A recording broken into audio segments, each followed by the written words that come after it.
Donc vous avez fait fortune parce que les stars sont radines, en fait.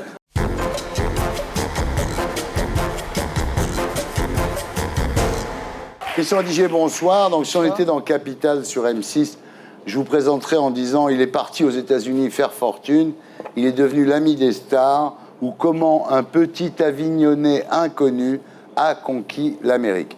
On n'est pas dans Capital, on n'est pas sur M6, mais c'est quand même la vérité. Voilà. Absolument. On en parlera tout à l'heure. On passe à l'invité du samedi 20h.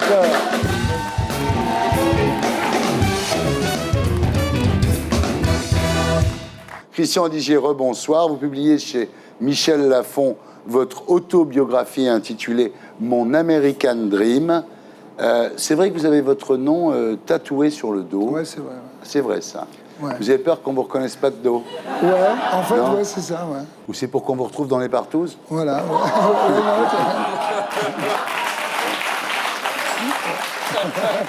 Alors, vous dites, j'ai toujours rêvé d'être une rockstar, un artiste.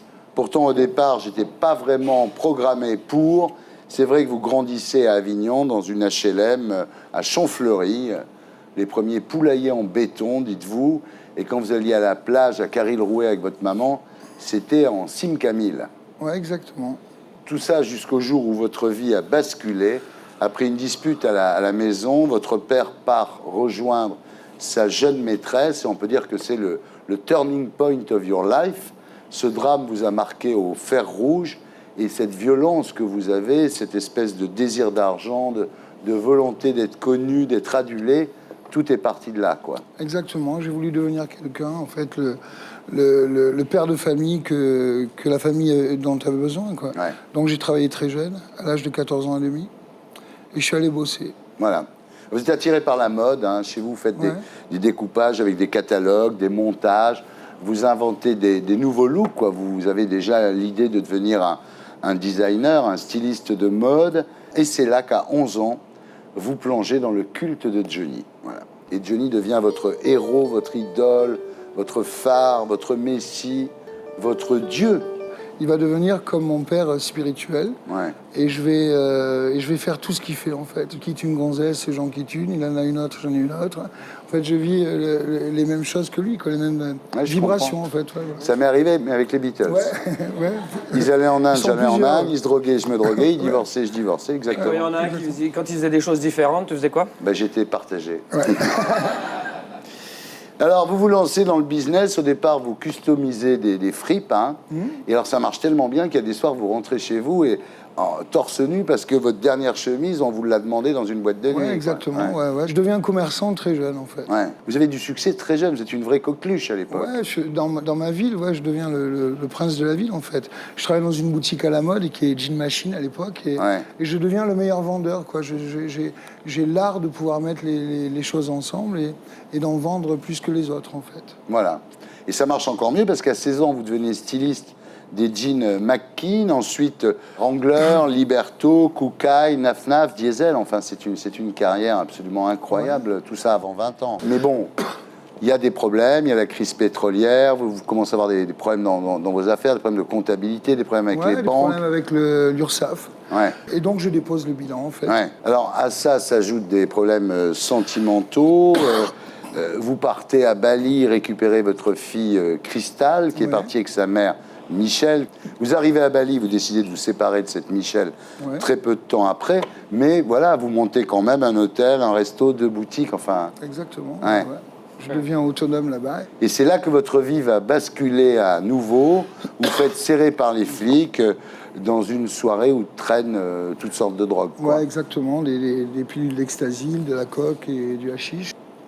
Et les gens me balancent tout simplement parce qu'ils trouvent un pétard dans mon blouson. Et à cause de ça, vous vous retrouvez en prison. Ouais, je me retrouve en prison et je prends 10 ans de prison. Dans la pire prison du monde, c'est celle de Denpasar. Absolument, celle où Michael Blanc d'ailleurs est... Bah oui, ça c'est Midnight Express qui commence. Ouais. Alors ce qui est très intéressant encore une fois, c'est que dans sa cellule, il met un poster de Johnny. Ouais. Je mets une pochette de disque de Johnny, du Stade de France, et donc j'écoute Johnny à tue-tête. En fait, là-bas, j'arrive à monnayer en fait une cellule privée, quoi, VIP. Je vais l'appeler. Il est toujours un VIP. ouais, j'adore ça. Même en prison, il est au VIP. En fait, vous sortirez 3 mois plus tard contre 45 000 $, 3 mois et demi après, oui. Ouais. qui vous ont été donnés par qui à l'époque? C'est mes biens qui ont été vendus là-bas. Donc j'avais les 2 boutiques, l'hôtel et le bar. Et là, vous faites un rêve prémonitoire, un rêve merveilleux, magique, où vous entrevoyez la vie que vous aurez plus tard, entouré de stars d'Hollywood, etc.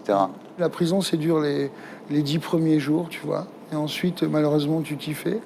Et donc, tu arrives à rêver à nouveau, quoi, tu vois. Et donc, je préférais en faire de meilleur, quoi. Vous partez au Mexique où vos potes vous donnent un coup de main. Alors, quand vous arrivez à l'aéroport, il y a une limousine, ils vous ont acheté des fringues, ils vous donnent $2000 avec un petit mot bon pour un nouveau tour de piste. Ils sont sympas. Ils sont là, d'ailleurs, ils travaillent avec moi aujourd'hui. Ouais. Ils sont toujours avec moi, c'est les mêmes amis. Et là, vous créez une marque de jeans qui s'appelle Crystal. Vous exposez à Las Vegas. Vous avez du pot, quand même.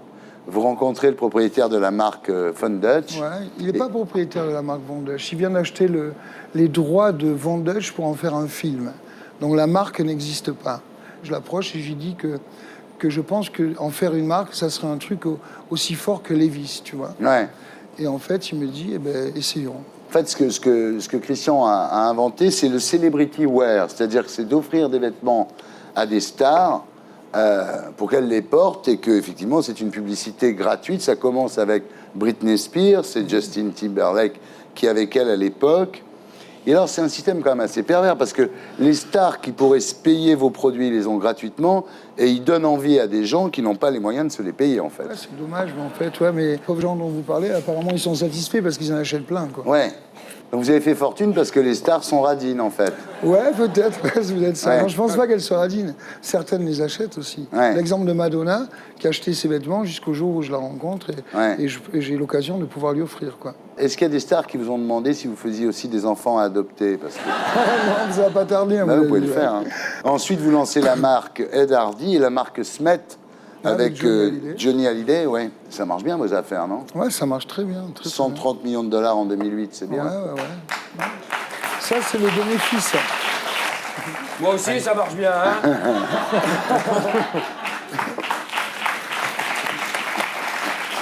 À ce moment-là, vous êtes riche, il ne vous reste plus qu'à être célèbre. Et le 23 mai 2008, pour votre 50e anniversaire, vous invitez Johnny, bien sûr. Vous l'avez déjà eu pour votre anniversaire, vous, Johnny? Non, mais je l'ai vu à l'anniversaire d'un ami commun. Il faudrait qu'il vienne au vôtre. Écoutez, ça ne presse pas. Ah. Johnny, Snoop Dogg, Fergie, Macy Gray, Michael Jackson. C'est un peu Coco, quoi, quand même. C'est un peu. Ouais, c'est exactement, c'est un peu mon histoire. Donc Michael Jackson vient, vous lui dites qu'il est le king of pop et il vous répond, tu es le king of fashion. Voilà. C'est pas mal, non? Hein? Ouais. Ça te plairait pas, toi? Des soirées avec des enfants, comme ça?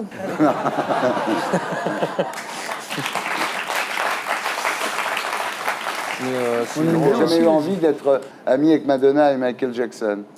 Moi, j'aurais bien eu envie d'être ami avec Gina Lollobrigida. Ouais. Mais très, très ami, tu vois. Avec Sophia Loren aussi. Oui. Et Claudia Cardinal. Exactement. Exactement, moi aussi. Au lieu qu'elle porte mes jeans, j'aurais préféré qu'elle les enlève, si tu veux. Et votre mère, elle est venue vous voir à Los Angeles? Ma maman n'est plus là. Ouais. Depuis Mais 5 avant? ans, non. Oui, bien sûr qu'elle est venue, oui. Mais elle n'a pas connu cette époque florissante, en fait. Et votre père, vous l'avez revu, là? Non, mon père est décédé aussi. J'ai jamais connu, quoi. Vous voulez étonner qui, alors, si vos parents sont morts? Oh, je vais étonner personne. J'ai une famille, j'ai 4 enfants, une femme que j'adore. Donc, je veux même pas les épater. Je veux m'occuper d'eux, quoi, du mieux que je puisse. Mieux que ce que mon père l'a fait pour moi, par exemple. Ouais. Christophe, une question à Christian? Oui, je parle pas anglais, mais tu pourrais me filer un jean, quand même. Et pour être sûr de ne rien rater de Inarditube, abonnez-vous et mettez un pouce bleu.